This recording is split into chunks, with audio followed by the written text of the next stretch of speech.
I think that while some of us may know early on that we have exceptional gifts, I think for the most part leaders are made. I think that we can learn to be leaders. And I think no matter how gifted one is to begin with, we can all become better.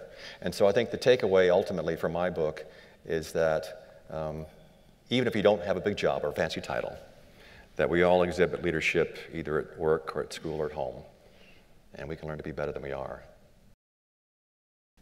We have to remember that when we vote, we may register on one side of the aisle or the other, but when we vote, we need to remember to vote as Americans. An interviewer once asked me just recently if I were a Republican or a Democrat. And I said, I'm registered to be a Republican, but I vote as an American. And I think that's the way more of us should look at it.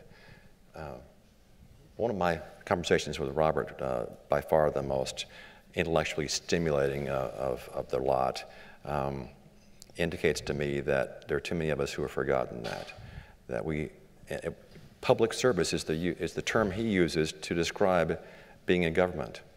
And it almost seems old-fashioned. It seems an archaic term.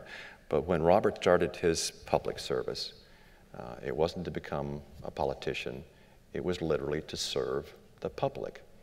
And I wish that we had more people who thought of it that way, because we do have obligations to each other. We do have a sense of civic duty to each other, and we can do better than we are.